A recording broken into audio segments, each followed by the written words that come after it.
Okay, today is September 24th. It is now 5:32. This is the meeting of the Hyde Park Board of Education. May I have a motion to go into executive session, please? So moved. Second. Any discussion? It's for the purposes of? Oh, for the purpose of, thank you, Kevin. Discuss confidential matters pertaining to the employment, future employment of a particular person or persons and corporation. All right. All in favor? Thank you. We're now in executive session.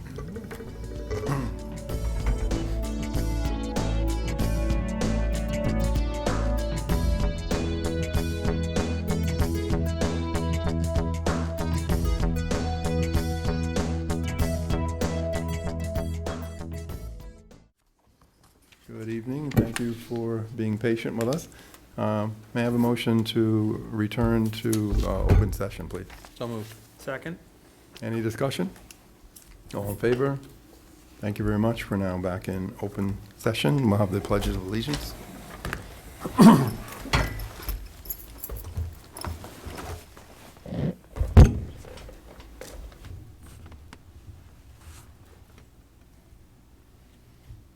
I pledge allegiance to the flag of the United States of America and to the republic for which it stands, one nation, under God, indivisible, with liberty and justice for all.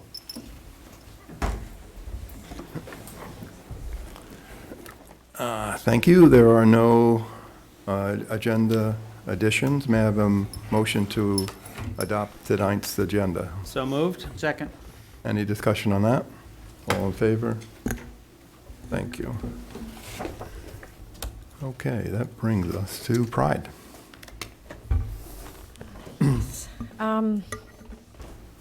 Well, it's still early in the year, but I would like to congratulate the track team for taking second place in the big tournament down at Bear Mountain. It's probably, I forget what the tournament was called, but Suffering Invitational. Suffering Invitational, thank you.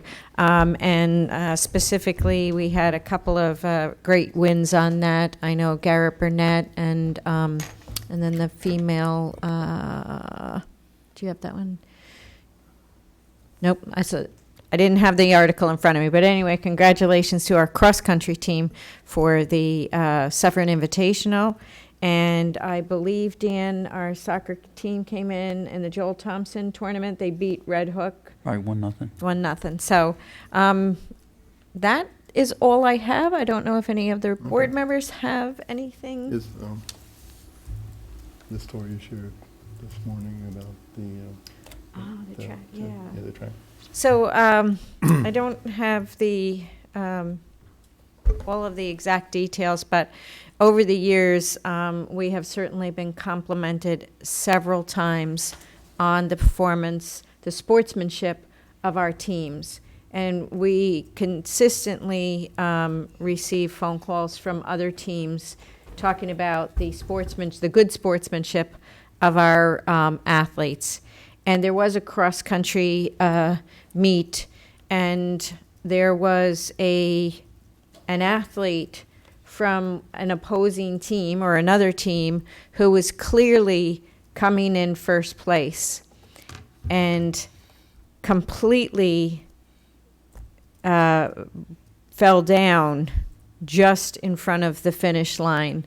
And it was our athlete who then crossed the finish line and took first place, but never once stopped looking back. And as soon as he crossed the finish line, he went back to the student that was down on the ground and took care of the student until help could arrive. And then at the end of the meet, gave his prize, his first place winning medal, to that athlete and said, "This was yours." And So that gives you goosebumps. just really from the heart, from this student, and just really good sportsmanship. So I don't have all the details in front of me, but that was an extraordinary story. I got that from Amy. Okay. How about superintendent's report? You got anything? Now that we've hit the heart there.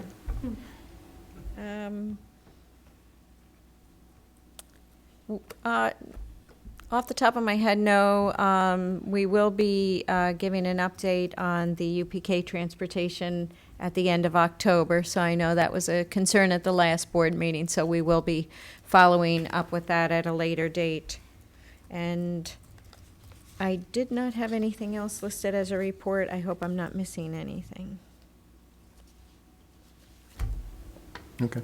It was, You want- I just need to say that this was one of those extraordinary days. This has not happened. I have not been in my office at all today except for 30 seconds, so I'm, Yeah. In spite of their having really good food today at the Hyde Park Chamber breakfast, the speaker was actually interesting, and all the information from Ron Hicks was the speaker, and all the things that the county is doing to develop things, and it was very interesting. I mean, I don't want to go through all the list of things. He mostly talked about Poughkeepsie, but and what can and will be done there. But it was a very informative meeting, and of course the food was really good. we were at the culinary. The food was really good. So, So that was our 7:30 start today. yeah. And Okay. Ron Hicks is a Chickens are not graduate even of up. the Hyde That's Park right. Central It's a School question of District, so mine. he Yeah. made reference to that several times Several throughout the times, yeah. morning, so. He was introduced on when he was born, how much he weighed, what his blood pressure was. It was funny, actually. It was But he's obviously spoken in front of people many times. Mm-hmm. Yeah, so, all right, let's move on, because we don't want to hit the 9:30 thing just for the Giants, right? At this time, we have the energy program update with Jill That's Joe. herself. So what happens when I don't have reports, you get to go faster. Come on Sooner. now.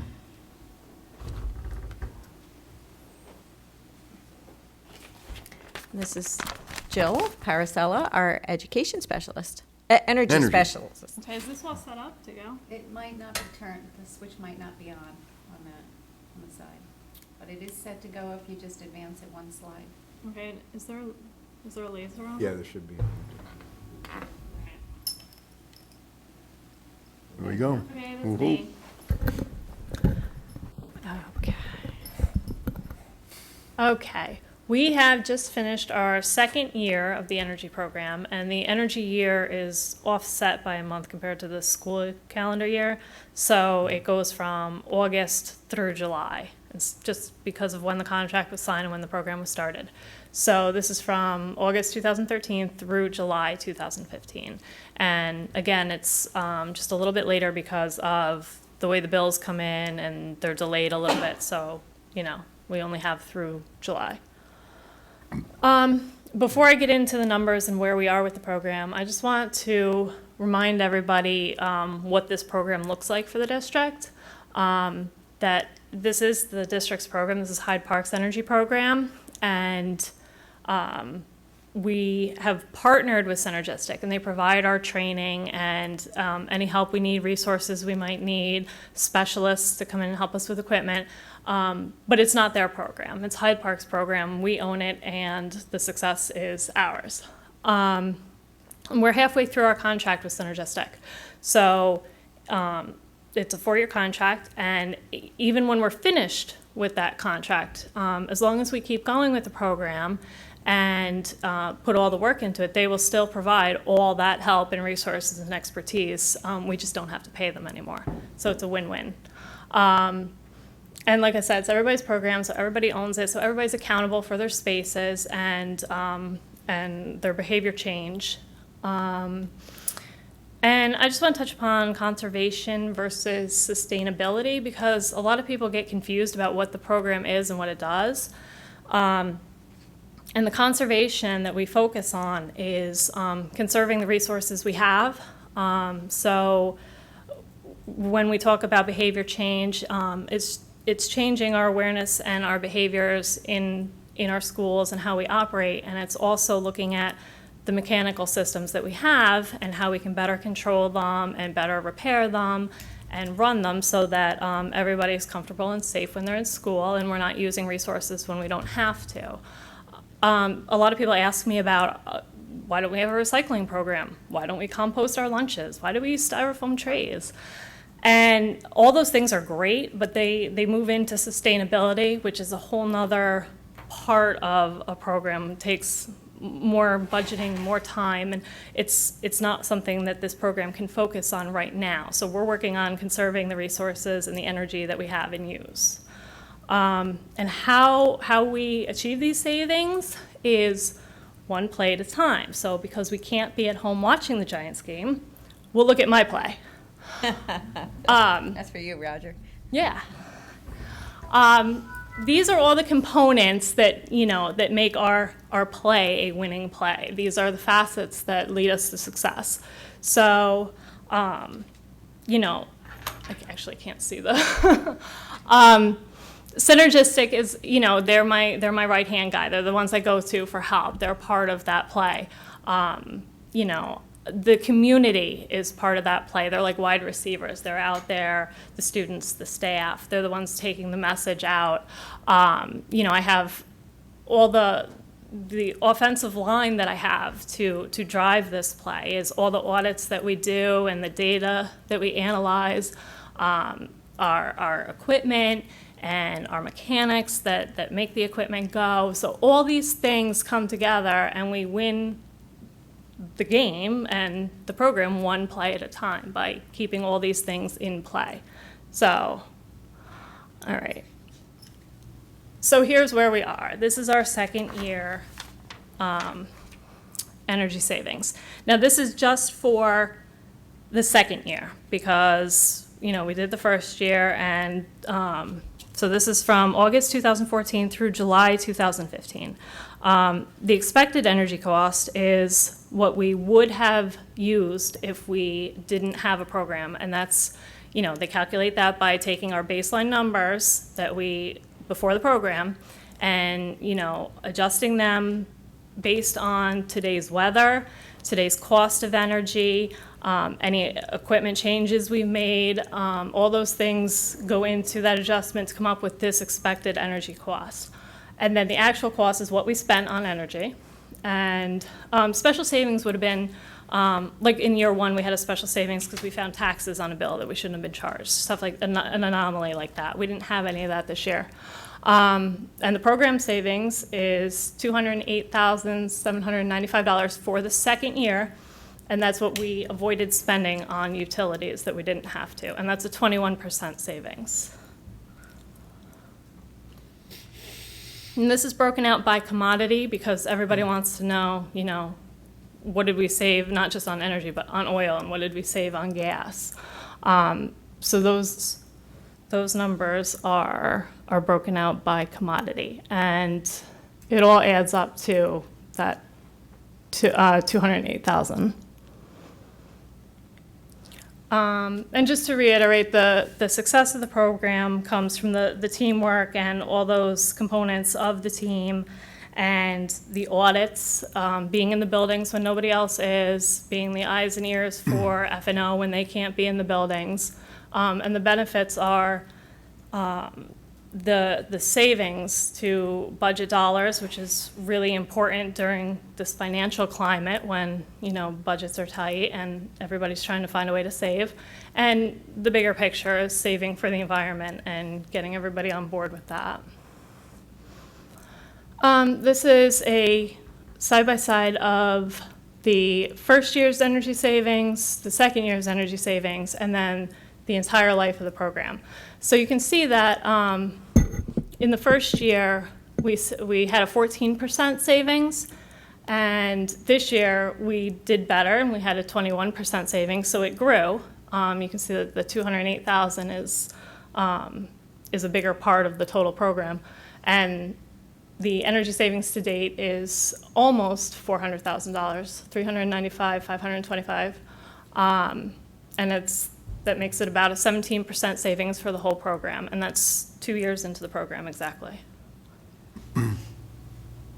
And the environmental impact is large as well, and this is the one that a lot of the teachers and the kids want to know is, how does this affect, the environment? And so, I mean, if you relate it to something, it's, the same as taking 271 cars off of the road for a whole year and not driving them. It's that type of emissions. And they measure that in MMBTUs, which is it's a total energy unit. And we're keeping it relatable for everybody, especially teachers and kids. We're on social media, and we're trying to get the program in front of people.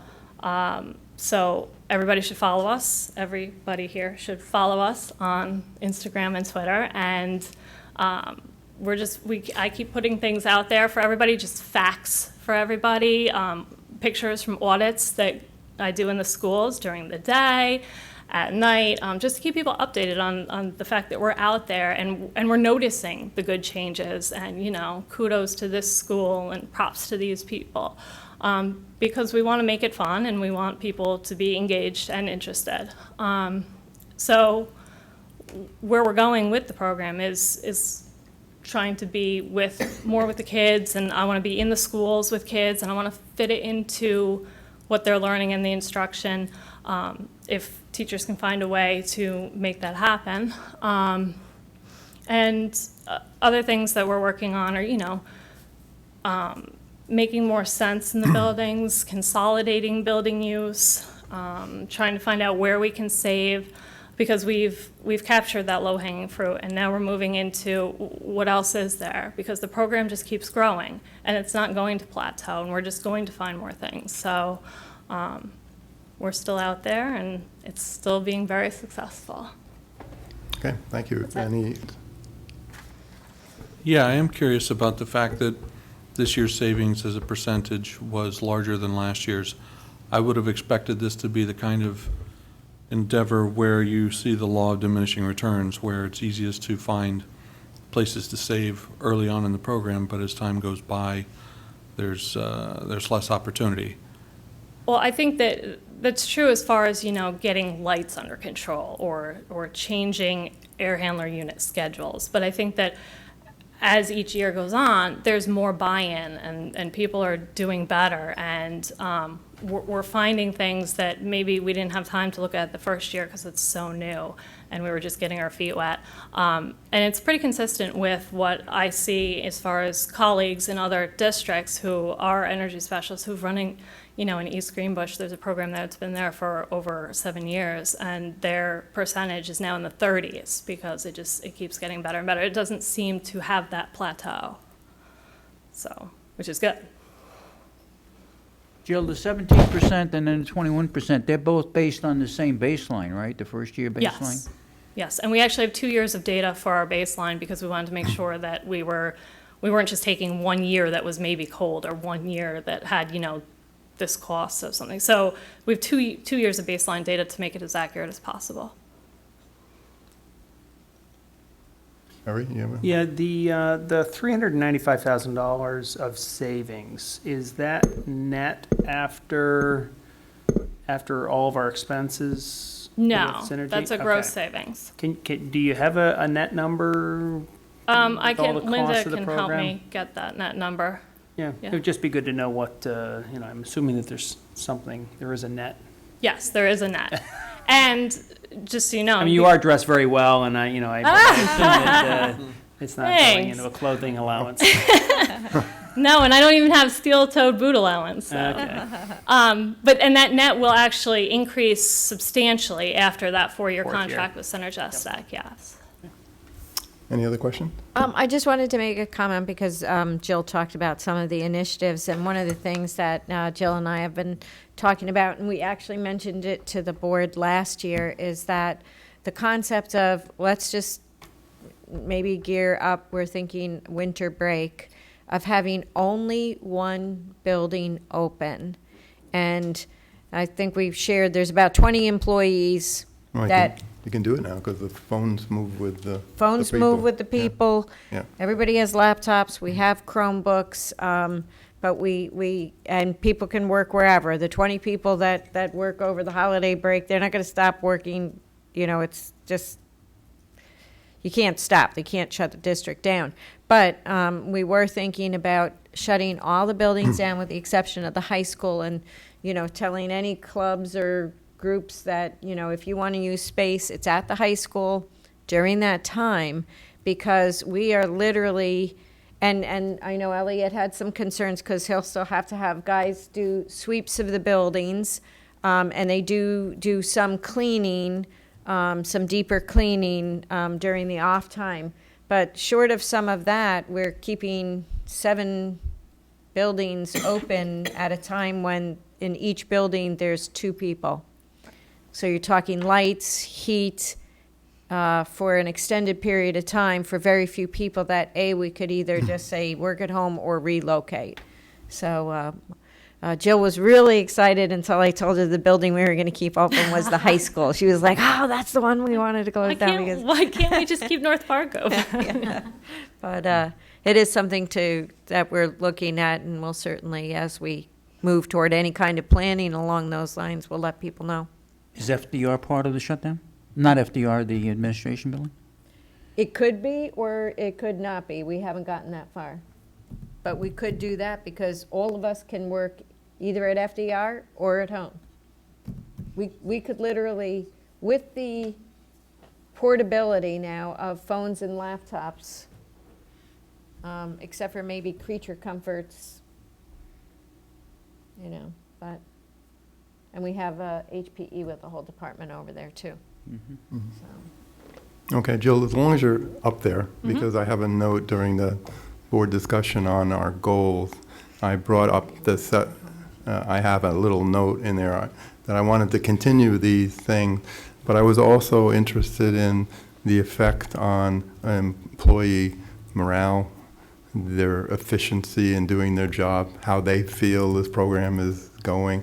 I would like to know the other side of the equation. So I just want you to be forewarned that that's something I'm going to be talking about in the board discussion on the board goals. But I don't know if you have a feel for that. We did discuss that, and I think it's a really great opportunity to let people voice concerns and to be able to dispel myths or Yes, exactly. what we're doing and why we're doing it, and make sure they know that our first concern is the safety and comfort of those students. Okay. And it'd be good to, we talked about getting groups together, like the district office together, and to come in and talk Right. about the results of those questions. Yeah, my vision was that those things would happen, and then part of this when you give your presentation, there would be a section on the effects that they're having in terms of work conditions and things like that. Yeah, sure. Yeah, all right. Yeah, actually, Doug, because you had mentioned that, and we took your concept of saying, how is it working for you? How has it changed your work? And do you see any benefits? So what we did was, we had a meeting the other day, our school operations services Good. department, and we asked that every department, and this is just school operations right now, we'll try and replicate something with building principals, but for right now, our starting point was all of the directors are, at one of their department meetings, are going to ask for feedback on those 3 questions, and we're going to collect that information, but they were all asked to formally put those 3 questions on their next agendas and to gather feedback. So we thought it was a great idea for a lot of reasons, and then, we'll see if we can replicate that with the, some of the buildings, too. Okay, good. Any other questions? Just a quick one. Okay. Like in the heating units, if you change the mapping of how the heating units come on and off, when we're doing that, do we plot or track various temperatures throughout the building prior to the turn off? Particularly looking at the range of times when employees are in the building, and compare that to the same situation once the variations in timeouts. I'm thinking about the fact if you turn the heat off a little sooner and you turn the heat on a little later, the possibility of the warm-up in between could create a situation where at the front end and back end you might have a situation. Do we set up that for prior monitoring before we actually do it? We go based on the way we set up the schedules for the heat is we track, before we turn it on for the whole building, we track how long it takes to come up. And in the fall, it's not as big a deal because we have the flexibility of it doesn't get that cold yet. So we're able to use that time to figure out how long it takes certain areas to come up. And then we use data loggers in the buildings and they're remote, so we can place them anywhere we want in the buildings. And then we track that startup time, how long it takes a space to get to the ideal temperature. And because we want the buildings to be 68 degrees when people are at least 60, the range is 68 to 72, when people are in there and working, and definitely warmed up before students get there. And then we use them to track that when it shuts down, to track how long it takes to coast down so that we can make adjustments. So we do use those data loggers throughout the entire heating season. Now, do we have to monitor any of the power systems within the buildings to say when we shut them down, we don't kill like the surveillance systems outside the building? Yes, there's certain systems like fire and security, some of Forest's network stuff that always stays on. We don't touch those things. And did we have to make any adjustments to those prior to the shutdowns, or were we fortunate enough to have them isolated to start with? They're isolated, and they actually have power management systems built into them on the technology side to reduce the draw during off. All right, and the last question, a while back, we had significant issues at the high school with air quality. Never could quite get a handle on it, but the number of people affected indicated that something did go on. We spent an awful lot of resources and time going through the ventilation systems and the unit ventilators and stuff like that, trying to clarify, clean up the air and stuff like that. Do we, during these shutdowns, take any air quality samples? Just as, we know the cost is going to go down, but do we take any air quality samples just to make sure that we have not moved closer and closer to an unacceptable level? I do not take air quality samples. I'm not certified to do that, but we do, with the data loggers, we monitor the humidity in the buildings, which is key to indoor air quality, because we don't want humidity to be above 60% for any 24-hour period, any time longer than 24 hours. And in the winter, we have to keep the humidity from going too low to protect some of our assets, such as musical equipment and some of our technological equipment. But I don't, as far as like actual samples of air, I don't do that. Okay. Any other questions? Thank you, Jill. Very Thank you. informative. Thank you. And at this time, I have a motion for public participation, please. So moved. Second. Any discussion? All in favor? We're now in public participation. If anybody would like to address the board, please step to the mic. In that case, may I have a motion to close? So Public participation. Any discussion on that? All in favor? Thank you. And that brings us to the continued discussion on developing of board goals. And I think we were at community, right? Doug, could I interrupt for Sure, 1 minute? sure. I realized that we should just give an update that we are in process on getting the student board member. The high school is in process of getting some nominees, and we anticipate that an election should occur sometime soon. And so just for the viewing public, we had a vote to say we would get a student board member. And because it was May, it, will take a little time. We're hoping that as we go forward in having student board members, we'd be able to nominate and select at the end of this year so that the student board member would be in place at the beginning of September. But we should expect to see a student here within a month. Right. And actually, we were at facilities, weren't we? Isn't that true? No, we were community. We didn't, I thought we discussed the thing about, oh, that was opt-out in the other one. Yeah, We had okay. it in probably two Yeah, places. true. That's true. Okay. So I presume that you would like me to take notes and update the doc as we go. Sure. So I took the liberty of already copying some of last year's goals to this year's goals, where it was suggested that we just maintain the goal. Mhm. Where I did that, it's currently italicized. Modifications on that are in bold. So for example, Okay, so, yeah, that's not the one in board docs though, right? It's the one. it's not the with one in shared- Board Docs, it's the one that's live on Google Shared. Docs Yeah, let me get over there. and displayed on the monitor. Did you share that with just the board? I'm trying to look, I don't know. Debbie, is it? All of you. Me too? Okay, I just didn't know if I should look if it's not there. It's in your Google. That's what I- Google Drive, yeah. got it.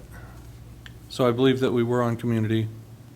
And the first suggestion was I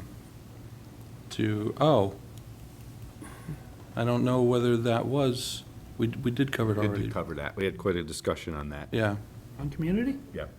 No, I think we finished, because we didn't even talk about the parent involvement task force. as a board goal, I don't think we covered it, but I No, think we we didn't. talked about it in light of the Hmm?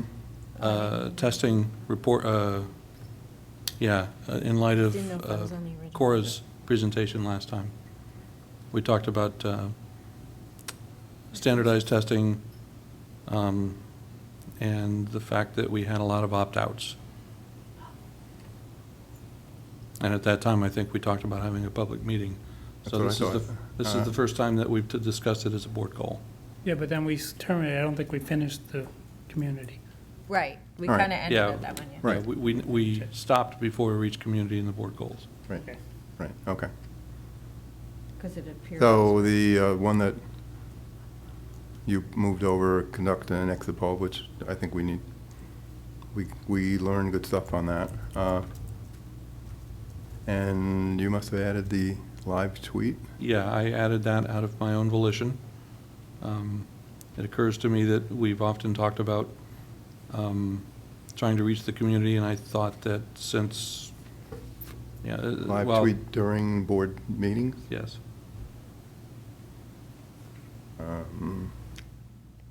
Is it a meeting in front of the public or Yeah, with the public? it's a, I-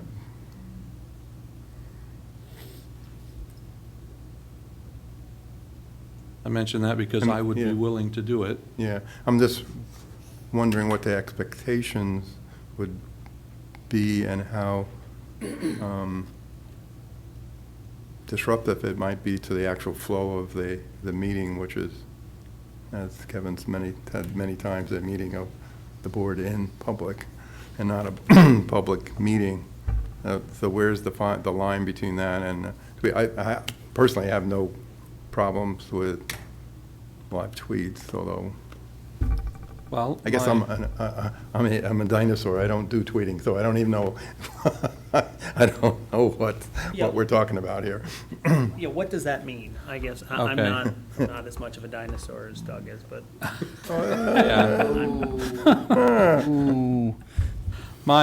The way I envision it would be Oh, for one of us, and actually I had myself in mind, to simply tweet, 140 character or less messages, about what's going on at the meeting as it's happening. okay. So, right now we're having, one example would be currently reviewing goals for next year, would be the live tweet I would put out.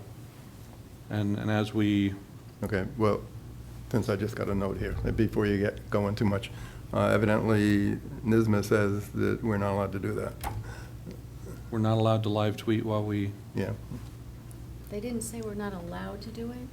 I just attended a workshop with NISBA last week, and Push it, Mike. I just attended a workshop with NISBA last week, and the comments that were made with sending out messages and tweets from board meetings is that they really would shy away from having board members do that, that the information should be made public in the same manner for everyone, and that you run the risk of maybe a personal understanding or take being put into a tweet that may not be representing the way other people are seeing it. So if You you mean want it- further clarification, I can, yeah, I think. we I need can ask clarification. them. Yeah, on that. well, I classify that with a number of other advice we've gotten from other professionals, in that I think it's overly conservative. Well, but let's understand for a second, putting out a tweet on Twitter about something that goes on in a board meeting, that might be one thing, but there should be no expectation that comments are going to be accepted and read and even taken during the meeting, because that, it's not a two-way conversation. To Doug's point, as I have said many times, board meetings are meetings held of the board in public, not with the public. We have this, couple of folks here in the audience that are sitting here now that do not have the opportunity to interact with us.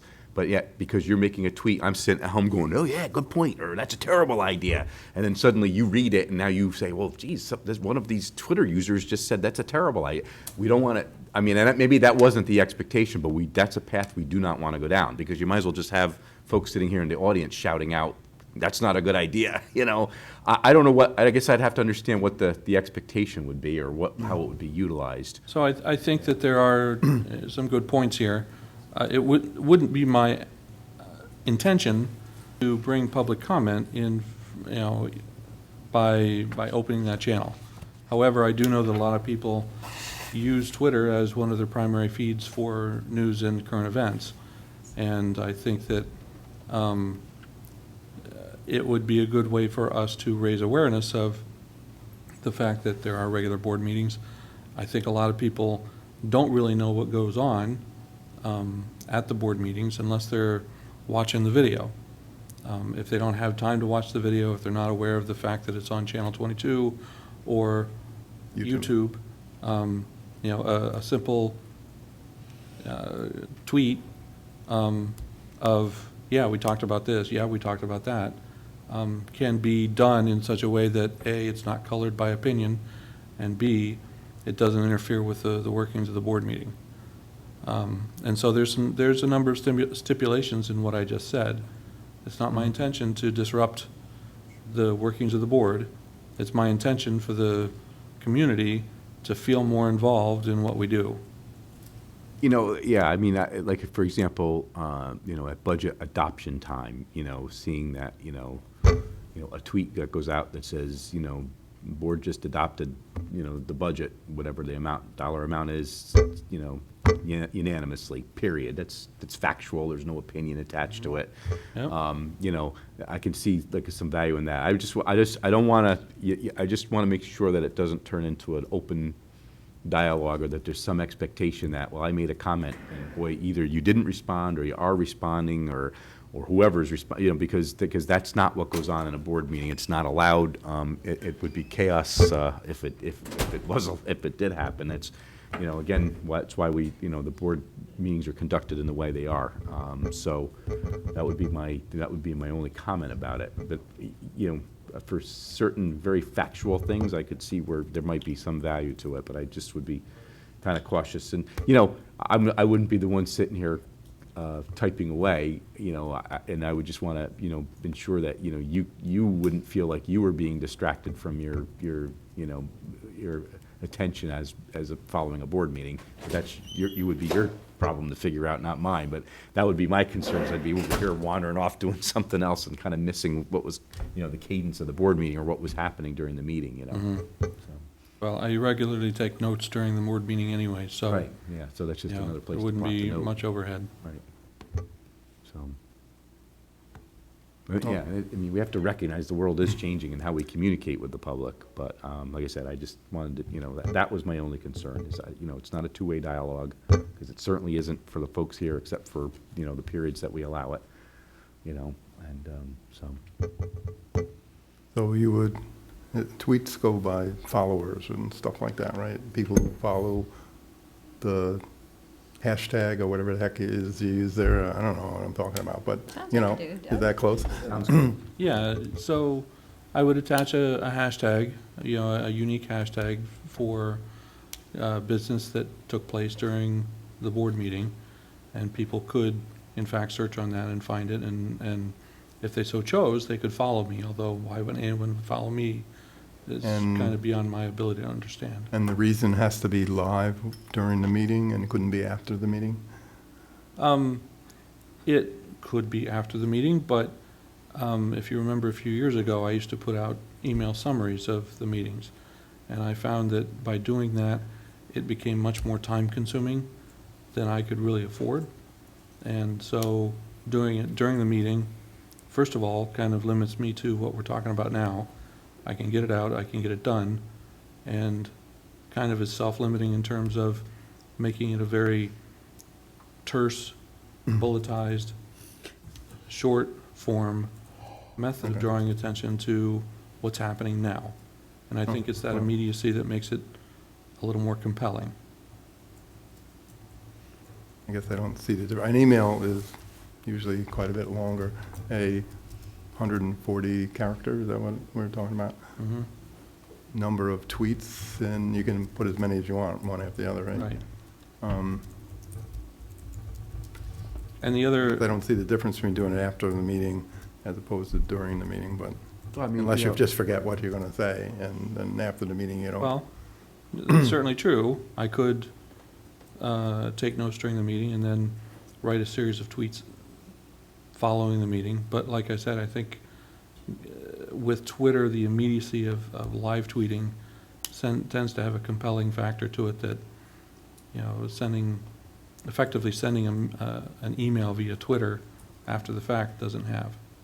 Well, yeah, I mean, you could see something like a tweet going out about energy, energy education, specialists discussing, year-to-date results or whatever, and you attach, you put the link to the presentation. Yeah, Somebody sits at home and clicks on that and starts looking through the as a presentation. matter of fact. I mean, it's a very interesting Yeah. idea, so. Best or worst case is Right. that we do or say something during the meeting that, people see and say, I have something to say about that, and they drive in and they be here for the second public hearing, or second public opinion section. I'd love to see that. I don't think it'll ever happen, but. I don't either, but we've been casting about looking for ways to Hey, well, involve the even if it public. drives an email from somebody to us, Yeah. But So how long before the YouTube thing goes up? How many days before it's up, Mr. Hughes? Depending on your availability, I'm assuming. It varies. It's usually up by Sunday after the meeting. So for those of us at home that are listening to this, Mr. Hughes, the cameraman, said it varies, but it's usually up by Sunday after the Thursday public board meetings. So then, other than the fact that we can have a link, but they can go to the website and go on Board Docs and look at everything that's presented anyway. I'm struggling to understand the added value that this brings, I guess. Well, I think it might bring in people who are willing to invest 15 or 20 minutes in their time of the day looking at the tweets to see if there's any subjects they're specific interested in. Whereas if they Okay. wait till Sunday, they're going to sit there for 2 hours following the entire board meeting No, I to get gather the same information. That's what the fast forward button's for. I think part of it is the delivery system. I think that people are, it's a more passive way for people to get information. And it, it might spark some interest. There might be something, a topic that's discussed at the board meeting. Right. I would bet that a lot of people really have no concept of what goes on at a board meeting because they've never come here. They've never, sat and watched one on TV, but they may have students in the school, and it may make people more interested in what's going on. It's not something I do, but I do. There are a lot of people who are doing it, and if Steve has the ability to sit here and be part of the meeting, and at the same time communicate outward what's going on, people are going to get that in real time. I don't think anybody's going to jump in the car and run down here, but you know what? We'll see how creative his writing is.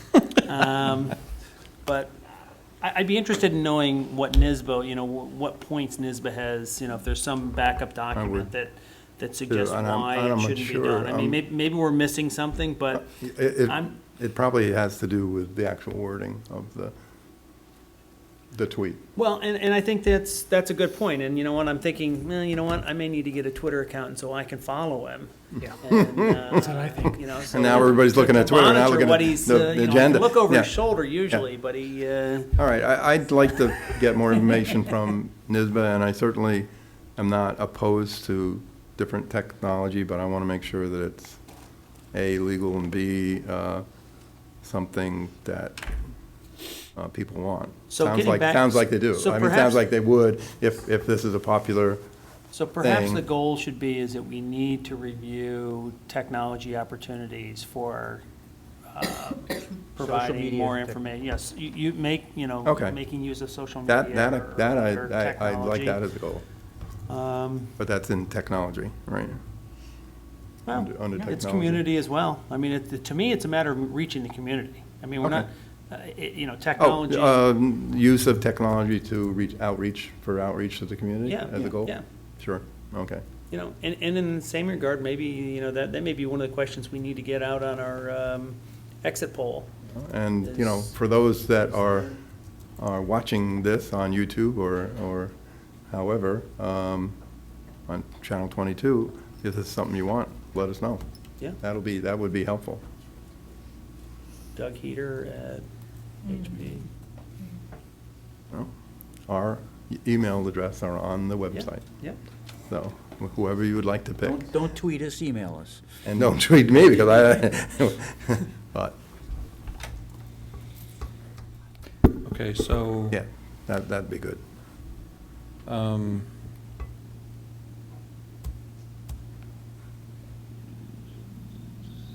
I added explore use of social media to interact with the community.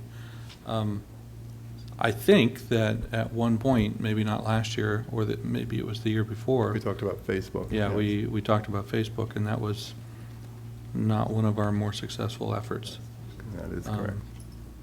So I would like to leave live tweet public board meetings on here until we have evidence or opinion. That's not social media? Tweet isn't Well, I social think media? there's a difference between explore use of social media versus saying we will live tweet public board meetings. I can merge the two and then use that as my excuse to live tweet the public board meetings. That becomes About your how exploration. about not explore, but make use of social media to interact with the community? And just not to confuse the public, we do have a very viable Facebook Yes, page. we I do. think it was the board's endeavor to Right. add We- stuff. Yes. Just not to be confusing that, yeah. We do have an active Facebook page. And just just to stir the pot, as a publicly elected official, I find myself wondering what it is that would prevent me from unilaterally deciding that I can live tweet. Because I don't think there's certainly not a law against it. We don't have a policy or regulation against it. And I don't say that to be Well, belligerent. there- I just Yeah, say I know, just to but pro- we to have propose had them. comments in the past where the community members perceived that we were looking at websites and, when we first got, there was like, well, what are they doing? He's typing over there. I know you take notes, so that's why you're typing, so, but, he just, he's scrolling the screen up and down. What is it that he's doing? Trying to get to the next page. Yeah, but, so there, yeah. I don't want the perception, I don't want the perception to be that, Really answer the question that you were looking for? I 'Cause don't think so. What I heard. from the Well, question actually, is, I actually have an opinion on this because I just thought about it. Because, as much as I appreciate NISBA's sometimes overly cautious take, it does seem kind of ridiculous. I think what it has to be is that what you have to make sure is it's not the board, when I can understand if there is an opinion being expressed, that it's not like it's coming from the board, and yet somebody's putting their spin on it. But yet if it's Steve Mittermeier, well, he's allowed to say what he wants, and he does during meetings. Why can't he tweet what he wants during meetings? As long as it shows it's coming from him and not it's the Hyde Park School Board. That would be my take on it. Yep. I think NISBA's caution was that it shouldn't be the school board, and then suddenly, because it's happening during a meeting, and there's one person putting their twist on it, and they kind of didn't check with the other board members about what was being said. Now that looks like that's the board's position, and maybe totally misrepresented what was going on, and that was probably their caution. But- Okay. I was answering as to what I thought the perception will be from the community. They're up there doing stuff and they're not paying attention. And how come, I looked at my phone. Now, I haven't looked at my phone tonight, but I'm expecting a message about my father-in-law, but, who is in the hospital. But, who would know? If all of a sudden I pick up the phone and I start going like this, they're not going to know that he's in the hospital, about to have his veins unplugged or whatever. So I guess I was looking at it from a perception. Yeah. Yeah. On that point specifically, millions of people are in business meetings every day, and they've got technology at their disposal. And the presumption that I normally have and most of my peers have is that you're using the technology in a responsible way. You're either dealing with matters that are specific to the meeting that you're attending, or other business-related matters, or if you're looking at your phone, for example, an important personal matter. And, I think people who have a perception of I think some technology people usage during a meeting is... don't see it that way, but. well, opinions vary. Yeah, I think we're on facilities. yep. No, I just wanted to let's keep comment. on community Yeah, though, because yeah. there's the one about the parent involvement. Yeah, and I wanted to Pleasure. give an update if you will, Jeff. And Jeff sat on our district leadership team last year, and where we landed last year was twofold. We spent a lot of time on the parent and community. One was today, the brochure that we looked at. It was handed out it's been finalized based on the most recent edits where we landed last year. We took it to the administrative team. They had 2 minor edits. And so we now will have our parent involvement brochure/plan. I plan to roll that out at an October meeting for the board because I want to combine that. Let me finish with that one. The other place we landed was we wanted to have a baseline measure, and the district leadership team last year determined on 5 questions, key questions on parent involvement that we would ask again. So that we had a way of measuring over multiple years. So we'll put out a timeline. So we will send out a survey to parents asking those 5 questions, so then we can compare them to last year's and then get this year's and start that growth line that we were talking about. So if you remember, that was our last DLT meeting. We selected the questions. Yeah, I understand that, but it still is not going to probably answer the question of, this is looking for future years, and 5 questions is not going to give us what the level of parent involvement is. Oh, So we're looking at, there's a lot of different ways of parent involvement. It's not booster clubs, it's not just PTA, it's teachers' input, where the kids are with their homework. There's a bunch of different measures, and what I was looking for is somewhere where we can get where teachers and things input to say, how is each school doing? And then we would have that kind of a set number or whatever it is that we look at, and we say, this is what North Park is, this is what Netherwood, what Ralph R., what Violet Avenue is, and what is that level? It's something we can go on, and then if we see one school is doing better, and then they can look to see what has changed in that school, and is there something we can use in another school? So, yeah, we have the 5 questions, but I think we need to go a little bit deeper into this and find key levels to measure along the way, to say, here, this is where we have parent involvement here. This is where we have it at the home. But we need to have some way where we're measuring this, and that's what we're looking for. We went to solution without first let's finding the data to say, here, what we can look at.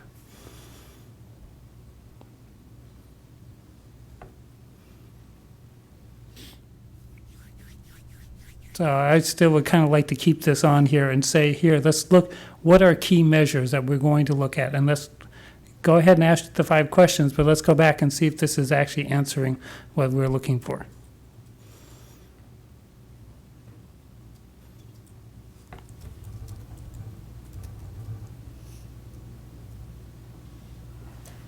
So, so you want a report presented to the board on the. But I would level like to of have, parental involvement as we envision it, as we think it is, and then broken down by each school. Is that what you're yes, asking each for? school would have its own, to say where they're at. But I'm looking to say, let's have input from parents, let's have input from teachers, administrators to say, this is what parent involvement looks like to them, and then find ways that we can actually measure this.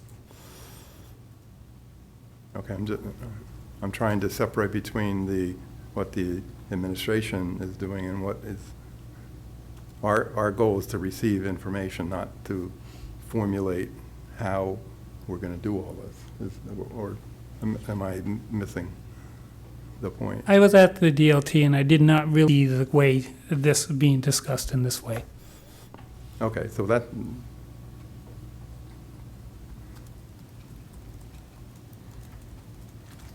but that's an administrative thing and not a board thing. But you can have a goal that asks I thought board goals were for what we do. So,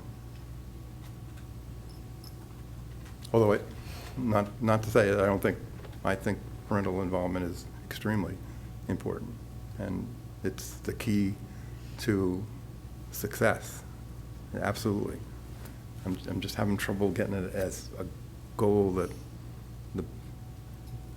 I guess the board, what's the difference between that and just having asking the administration for a report Yeah. twice a year, or, I'm trying to get where The report is more in line with what the board's responsibilities are. You know, If give I us a worded it to say I would like to see a report that measures how much parent involvement is in each of the different things, a report that says how much the teachers are saying the parent involvement is, I would like to see a report like that. Then that would be a board goal. Well, that's what I'm trying to I'm trying to think of it in other terms, like, can Well, we? is it a matter of the board? Yeah. The board goal is to review the report and provide comment, direction, feedback? Well, where I'm having problems is the board's function is to The board's not going to generate the the board's report. function is to, create and administer policy. We don't say what courses that we should have in the high school. We don't say whether or not the section in 8th grade should be pushed down to 7th grade for, earth science or, so I guess I don't know if we're overstepping the board's authority to say, you must do this. That's all. I'm trying to square that with, the way I think the board's supposed to operate. But if we get a report and we don't like, we ask for more information. So if we ask for a report, then I can turn around and ask for more information? Well, or. Well, I mean, let's use the energy report as a thing. We, as a board, Determined to have an energy program. to have an energy program that was then, we brought in the synergistics and went through the whole thing and we adopted it. And then we said we want a report twice a year on that, to And it see would- how well we're doing. And it was financially supported, it was put in the budget to bring in an energy committee and fund the energy committee. And then to report on the progress of that energy company, I meant not committee. Okay, in light of that history for the Energy Committee and Well, and the goal was our- to, save money and. right, so in this case, I think the board has a legitimate need to understand how much parent involvement there is in the schools and the education of their kids, or the children in the schools. So I'm not quite sure that we express that as a board goal, but certainly we can, I agree with Jeff's thrust that Oh, I do too. That- Absolutely. that we That should would- be, A, understanding the issue, and B, promoting it. I'm just not sure that a board goal is the way to do it. I mean, just the fact that we're discussing it should mean to the administration that we're interested in this, and so that they can expend the resources from the limited amount that they have to do this.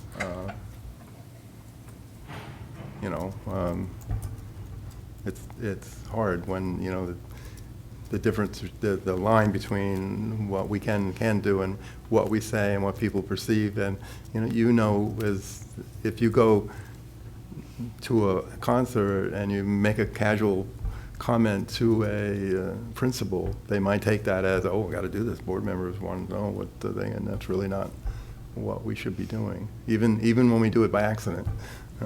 So, what's your take on this, Ms. Yeah, well, Superintendent? and I've had a conversation with Jeff, and I do want to say that we've done a parent engagement survey and we've done several surveys and have a lot of information from parents about how they feel there's opportunities to volunteer, or how they feel welcome in schools. And I think the thing that I struggle with is what Jeff wants to do is get down to a level of asking teachers. So let's just start with one data point. Asking teachers to quantify the level of parent involvement. And to me, if I'm a teacher, that's a very subjective thing. I'm not sure how, as a teacher, I would accurately answer the question, for this kid, there's parent involvement. For this kid, there's no parent involvement. I've never seen a measurement like that. I'll give you an example. Doug and I were having a conversation. I had a son who got 90s, and he did absolutely nothing. and I didn't help him because he never asked for help, because he always did his homework and he got it in and he did the minimum, and he's a very successful young man. So I don't know whether or not a teacher would have known the level of my involvement, other than I was an extremely supportive parent. I knew where my kid was. He had rules. He was fed. But I don't know that asking a teacher to say, I think I my understand that. struggle is, what you're asking for is an instrument that I've never seen.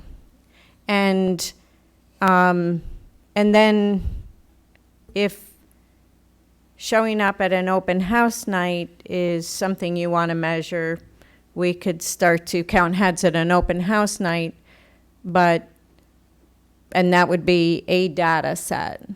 The number of parents who show up for a concert is a data set, but I don't know, if that's really the growth we want to measure. How many I think the building principals could very easily tell you whether or not people showing up on an open house night is on an incline or a decline, but that would be a data set that they could do. Somebody could figure out a way to count the parents as they come in. So the only thing I struggle with, Jeff, and I've been trying to satisfy this need to do parent involvement, and we've been really, we had a parent involvement, we had a focus group that had no administrator in the room. So we've had focus groups, we've had a lot of surveys. All of the buildings are taking the surveys with their BLT and their staff and setting goals based on them. And I think my struggle is, I'm not sure the type of survey instrument you're looking for I've ever seen. Well, if online, you can do a lot of research, and they show the blanket surveys that you send out, like we do. Involved parents are the ones that answer it. So you get a percentage based off those surveys, which is already escalated because those are the involved parents who are responding. So when you look at it this way, and then if you did a random call survey, you would have a very different answer. There's other studies out there that show a very distinct difference in what parent involvement is like. But we're basing it on just a blanket survey, asking parents to respond, and those involved parents are the ones that respond. Yeah. I will say that when we get 719 parents out of 4,000 students, that's statistically incredibly significant. But is it 719 different parents or 719 parents of students? And you have multiple parents in those data points. Yeah, actually, there was a way to cull out that whether or not it was the same parent answering three surveys. But I think and it's been a while since I looked at that, but we were well over a statistically significant mark in response. If what you're asking for is a random phone survey to ask parents about parent involvement, I would imagine there are services that might do that sort of random polling.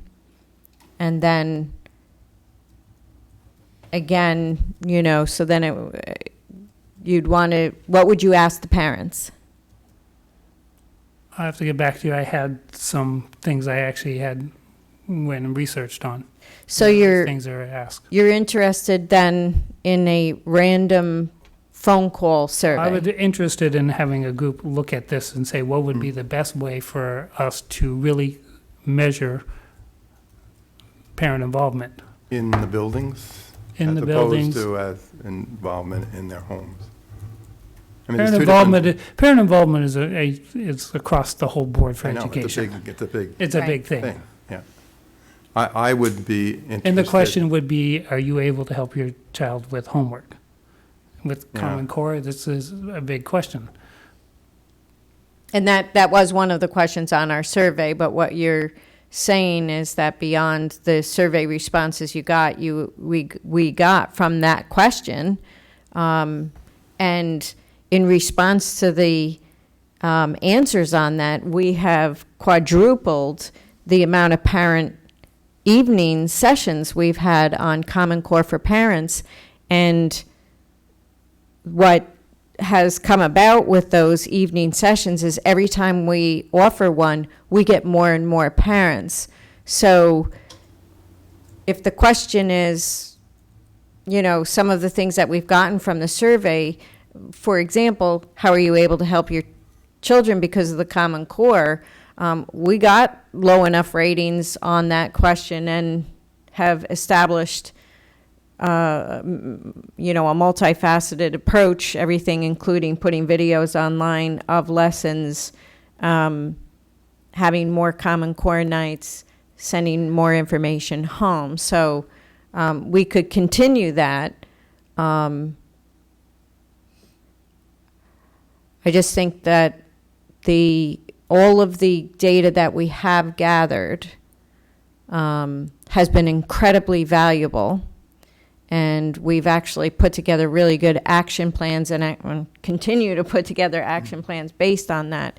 If the goal is to get further information from what we already have through a random test and maybe ask some additional questions, but so far the questions I've heard you ask, we've asked, but it wasn't random. We were relying on the 719 people that took the time to answer the survey. And yeah, so. Okay, any suggestions on where we go from here? Because I think it's very important. I just can't get my hands around a goal for the board. I don't see a board goal here, but I do see Yeah, it's very important. a conversation we should Yeah. have about measures of parent involvement and how we get our hands around it, both as a board, well, first as a board, Right. and perhaps as an administration. And not just individually on the home front, but do I feel I have something to offer a particular school? Do I feel comfortable if I go there and will, you know, I would be, you know, at least treated well? Not to say that they're not, but I'm just saying, you know, those kind of things. Am I reluctant to go and volunteer at a school doing something that could be very useful just because I have the perception that they don't want me? Exactly. It's a multifaceted Yeah, question, so. It's a big, big question. Can we put it on a future board meeting agenda for discussion? I'd ask that everybody review the existing data Yeah. and the existing questions first, too, because otherwise we're going to, you know, Spin a because wheel, yeah. that would be a springboard. We've invested an enormous amount of money and time and have a lot of data. And I think to operate in a vacuum from all of the data that we've asked over the last 3 years, we've had 3 parent surveys.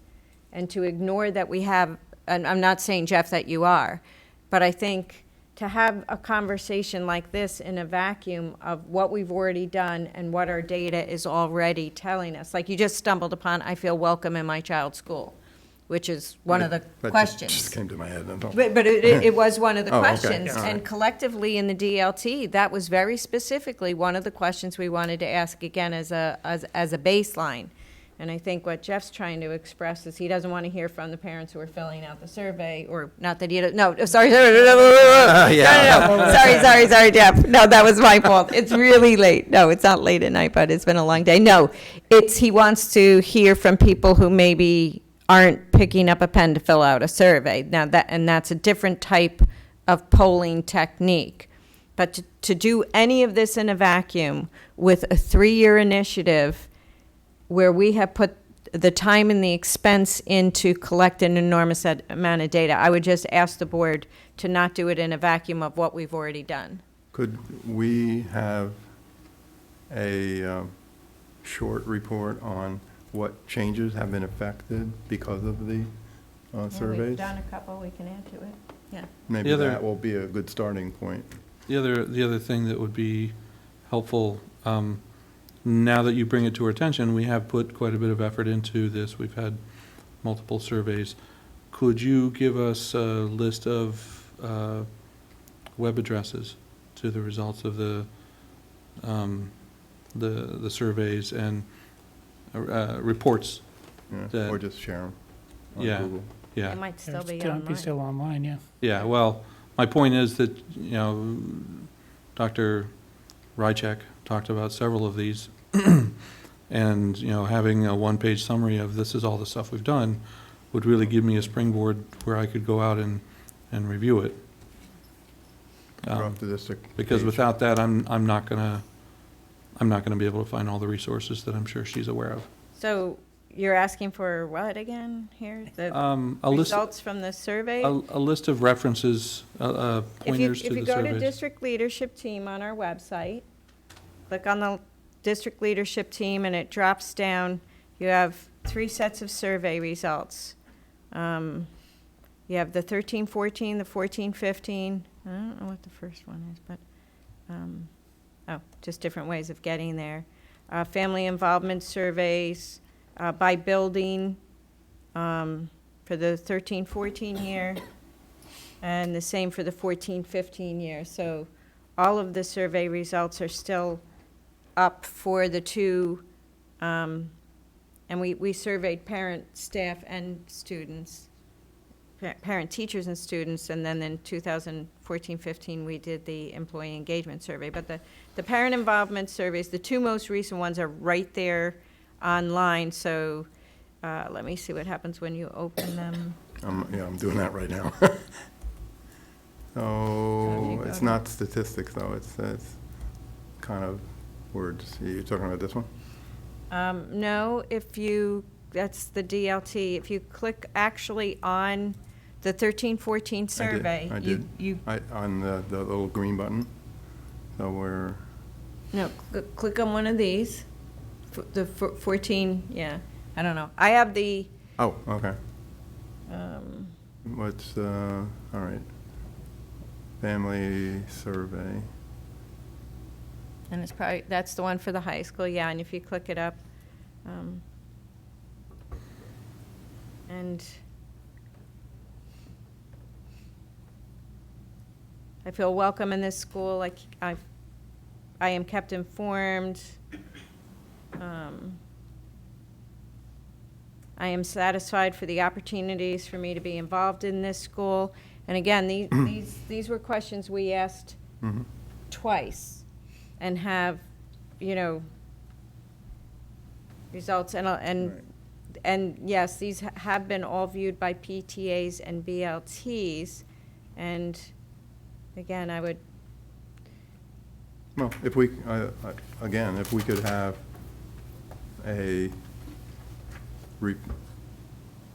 if we had a discussion, if we could start with, given the results we got from the thing, what have we changed and why, and where do we go from right. here? And we can look at the 13, 14, 14, 15 things to see the difference in the numbers and tell whether, if we've gone X place, we've done A, B, C, D, and the data says, well, there should have been an E, we can ask those kind of questions. Yeah. So Okay. not to prolong this too long, but it just, Okay. I would really Well, we're not- like this to be Well, done. let's- I I'd like think, to bring it back, let's not leave it out as a board survey, our board goal, but I'd like to discuss it a little. Let's Okay. wait till, I would rather we wait till we get their 5 answers that they're gonna Okay. put out. That's going to be, at the end of the year, though. And let's wait till the end of the year, and then let's talk about it then. Yeah, and, okay, because, I was thinking the other thing is if you wanted an update on our parent involvement initiatives, Yeah, think we that could would be certainly good. put that on earlier in the year, and that would be another springboard for conversation. yeah. So, Yeah. which, yeah. I mean, I don't want this to go away. I mean, Yeah, really, no, I mean, just, believe me, we've worked really, really hard on this, and when you go and watch a building principal who has 2 years' worth of data, and he's sitting with the BLT to say, did we have any growth in that area? Do we want to set a goal around this? I mean, they're really using the data that we have. I think this is maybe taking it to the next level, or maybe asking some different questions, or maybe taking it to the next level of getting more voices, that's certainly worthwhile, I think, you know. Okay. But we could certainly give an update Okay. and have it as a goal to give an update. So if we Steve, could- do you notice there's nothing under budget? Did that get erased or something?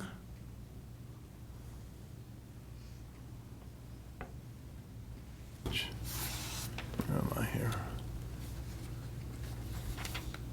That's the one I want, not that one. On the live document? Hey, Jill.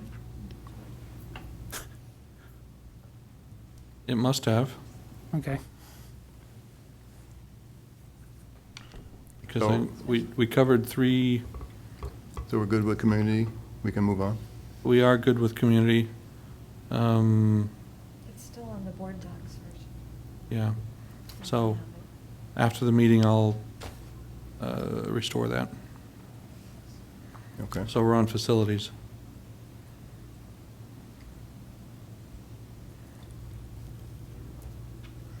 Okay, the first one, I thought, well, we're not doing that, so we could delete that one.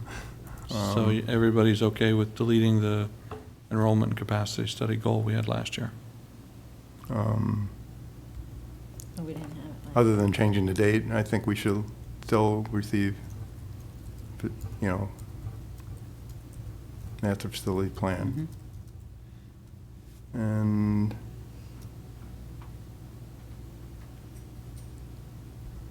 But now that plan, is the FSF still, it, as a forum, they're not, No, but what we'll have this year, this is kind of the hiatus year. What we will have this year, when maybe we should change this to reflect it, is a report of the building condition survey and 5-year capital project planning. But the FSF, no, they're not It doesn't planning any exist. facilities projects this year to give any updates on. So the master facility plan is, it is what it is. We're not planning any capital projects. We should have the building condition survey, which will be worth reviewing with the board and public, and the 5-year capital planning project document they'll leave us with. And then, depending on where we land at the end of this year with strategic planning, looking at, okay, so now what do we do with this information and facilities planning for next year?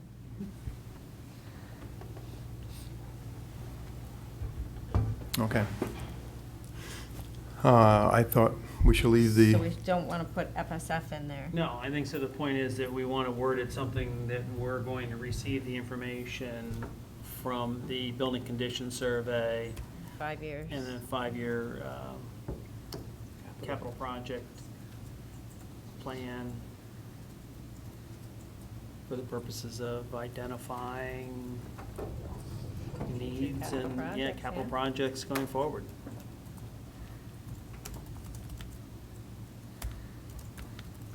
Okay, receive an update on the building condition survey and the 5-year, Capital plan.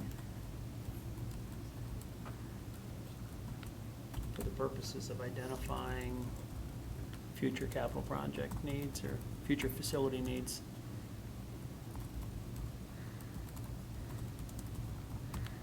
do you have a time frame in mind? By June? yeah, that looks good. Just, yeah, get rid of I that. do it before Yeah. then, but, Well, the report is required to be in by the 15th of January, yep. so sometime after that, but By the end of January? And nothing says that we can't have a task force second semester. You don't, if we decided we wanted a group of people to look at it more deeply. Okay, in light of that, okay, so the mandates are different anyway, so we'd leave that. And Well, did we do anything with this last year? Receive information on facilities mandates as they are filed throughout the school year? I'm not entirely clear what that is. I think it had to do with any mandates that might require changes in facilities, like a mandate for infrastructure, but I'm okay with taking that out, too. So am I. All right, take it out. Anybody else? Anybody want it in? No? Okay. Fine, take it out. I still want to hear about the energy. And now she knows that in bold was my notes for, I'd like to know that part as part of the presentation. I told them all they could go, Since- but yes, Yeah, so you can take that out now that she knows. Hopefully she'll remember. Well, it's helpful for us if we have something in there, because we take this and do our agenda planning Oh. and then tell everybody Oh, when their okay. presentations are due. So it might be helpful in there as a reminder that should be part of the report. It does help us. Okay. We literally take this document and plan the whole year.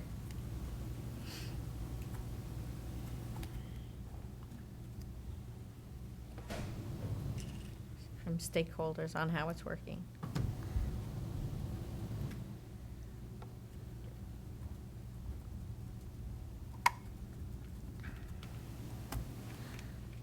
This should include stakeholder impact statements. Sure. Okay.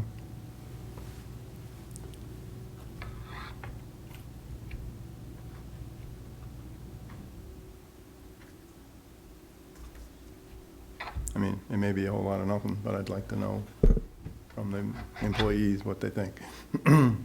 By the way, stakeholder impact statements includes employees as well as students. So if you're talking specifically about employees, we should say so. Well, I'd Well, only I heard mean, for instance, employees. I know that one of the policies of this energy savings is to shut off freezers and refrigerators in the cafeterias.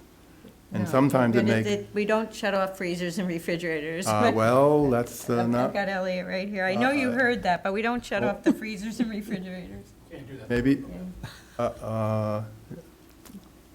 here's what they do in Violet Avenue. Okay. They have 2 refrigerators. They unload one and pack it into the other and shut down one refrigerator. If they can do the same thing, well, they can't there because they have a big one, that big freezer, but that's what they do. And sometimes they say, I'm supposed to do this, but it's not worth the effort. I'm not doing it. Okay, that's, okay. So This is. I just wanted to know if Right. there were other situations Okay. that where they said, well, yeah, that's a great idea, but, in practical use, it's just not, it doesn't make sense for my job. Uh-huh, It's misusing my time. right. Okay, so is it fair to craft this goal as receive 2 formal presentations and 2 reports from the energy educator, including comparisons to past years' usage and cost? This should include impact statements from affected stakeholders. Yeah, that's what I want.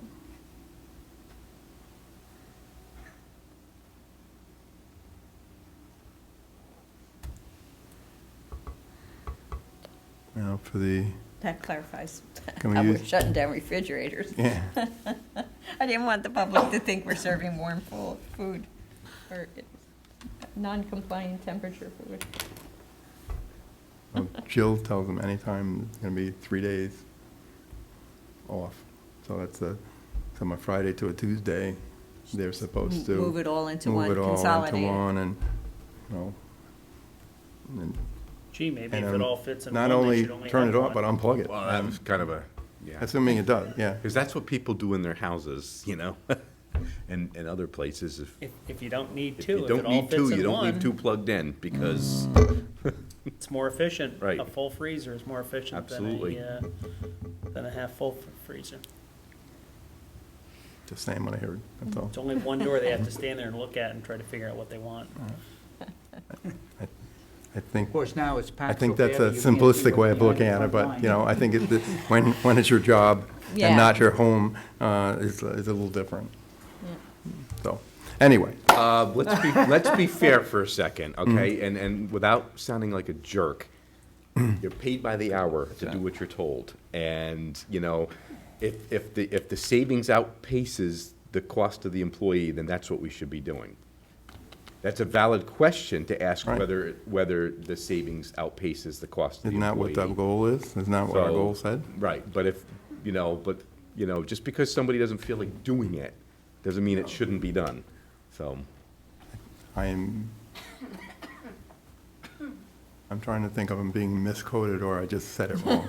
But that's not what I meant. Okay, because, yeah, and I recognize I haven't talked directly to the employee that brought the concern Okay. forward, but I just want to make sure that, that can happen sometimes in an organization where, there are times where sometimes the employee's got a very good point. Yep, we should listen to them, absolutely. And then there's other times where it's like, it gets interpreted that this doesn't Right. seem like it's worth my time, but they haven't sat down to crunch the numbers to know whether it is worth their time or not. However, yeah, So, that's what we need to understand. that's two Okay. sides of the Right, same coin. exactly. However, I want to listen to these people. I want to No, hear I them. do. I want to hear what they say.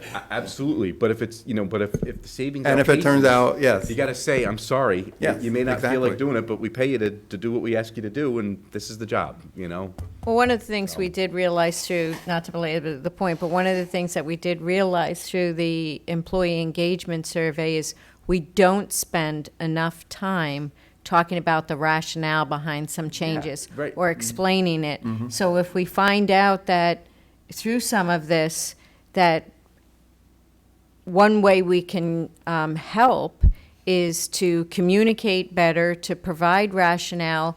Also, we rated low on seeking employee input and feedback. So this will satisfy three things. One, will have satisfied that the goal, our new goal this year with employees of making sure that we ask for their input and feedback, and then acting upon it, and also making a better effort to communicate, and not only just to communicate, to go that extra step and provide the rationale. So it really does fit in exactly with what the findings of the employee engagement And survey I think said. that is So- a good point. And quite frankly, if we haven't crunched the numbers to prove that it's just worth the effort, then shame on us. Right. Because we shouldn't be asking people to do stuff if it's really not worth the effort. So, but I think you're make a very good point. We should be able to provide that rationale to the employees, because you might have somebody go, my God, I didn't realize it was gonna save that much money. Right, Let me start moving boxes now, right, exactly. Okay, can we move on? Policy? I mean, I think what we're doing is great, and I think since it's our primary job, that we should process all policy and leave it just the same as last year. Anybody want anything else in there? No, I think that's, And then Just right. technology. I still wanted the reports on, on new technology, but I wanted emphasis on what we're doing and how we're going to spend the technology bond money specifically. So that, we've told the community that we're getting, what is it, 1.8 million or something like that. Well, what are we doing with it? And how are we spending it? How long do we have to spend it? Is it 1 year, 2 years, 3 years? so I agree with you, and in fact, I rephrased it such that Right. I added another sentence. Emphasis will be on how the tech bond money will be spent. Yeah, yeah. Yeah.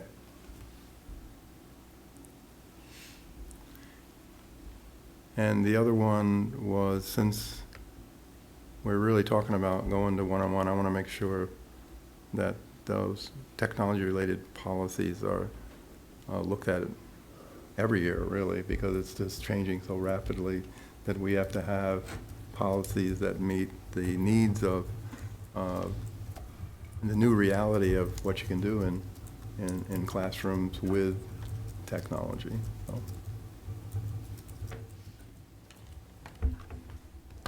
So the one-to-one policies, Yeah, I stuck in bring your own, but this says, that's another thing that we need to talk about.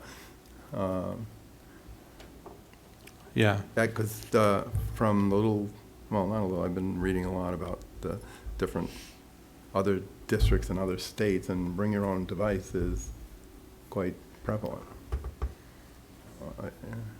I haven't seen in New York State, what I have seen in especially the South and the Southwest, they seem to be way ahead in terms of one-to-one and utilizing whatever device they have, whether it's a phone, a tablet, or a PC. Okay, is it adequate to say discuss policies covering one-to-one and bring your own device? Yeah. Just so we're prepared, because we do want to go there, at least the one-to-one part, and we should discuss other things.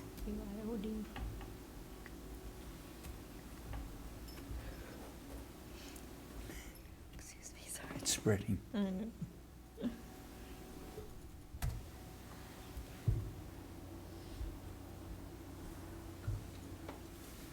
Okay, are we done?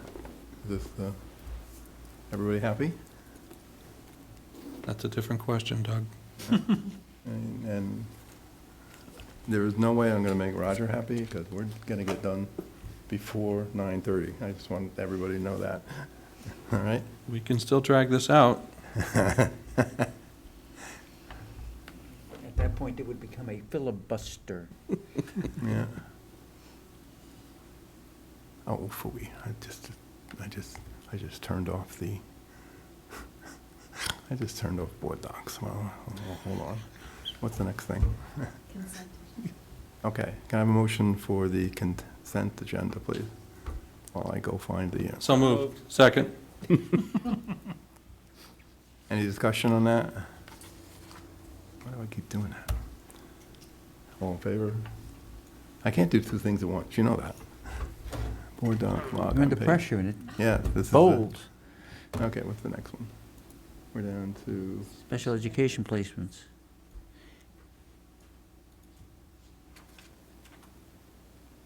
okay. Yeah, wait. I can get there fast enough. Oh, well, you know, I keep, okay, so we did the consent agenda. Can I have a motion for 10.1 special ed placements, please? So moved. Second. Any discussion? I've reviewed the packet and recommend its adoption. All right, all in favor? Opposed? Thank you. And I have a motion for 10.2 to adopt the contract for excellence. So moved. Second. Any discussion? Just a, I noticed the terminology isn't staying consistent with the, with the recommendation. We still have ESL in there instead of English New Learners. Oh, okay, that can be fixed, but we received no other comments, so I'll fix that. And I think for teachers, the certification is still ESL. Say that again? I'm They sorry. didn't change the title of the certification for teachers. Maybe they will, but that's still ESL. So I'll make sure that they're not talking, if the document talks about the program, that is ENL. So I'll check that. Thank you. Okay, all in favor? Opposed? Thank you. I have a motion for public participation. So moved. Second. Any discussion? All in favor? Opposed? Anybody like to address the board? Please step to the mic.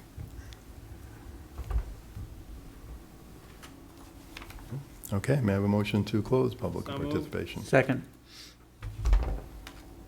Any discussion? I would just like to say I would hope people would come to the meeting and speak to us if they had something to say. Not that I want to prolong meetings, but I am interested in community feedback, so. Maybe we could just read some Twitter feeds. Thanks, Barry. Thanks. You laugh, No, but I'm that's, serious, that maybe there That's- could be, lack All of right. public participation, maybe we could read, if there's a common theme. if, Well, if anyway. Twitter, if the live tweets work, that's a viable option. Yeah. All right, all in favor of closing public participation? Thank you. There are no other matters deemed necessary. Are there any board subcommittees that we added? Oh, the audit committee, yes. No, we forgot to announce homecoming tomorrow night. I knew I was off my game. Okay, we can do that under upcoming things. It's We'll listed do it under- under. Upcoming it's on- meetings yeah. and important issues. We did have an audit committee meeting where the external auditors presented the audit, the draft audit to the members who approved it. It was a good audit. There was no material weaknesses. There was only very minor items, pretty much things that occur Not the student fairly activity again. Yeah. All $2 of it. Yeah.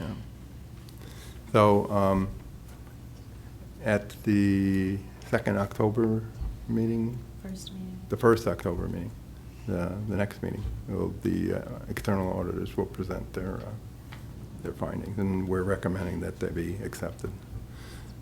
Okay, We accept it. Well, we're not accepting, we recognize, right? we're recommending them, yeah.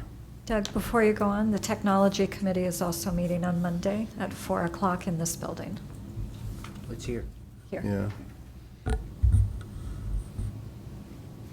Oh, yeah, it's not on here. Then, okay. The policy meeting is also meeting on Monday.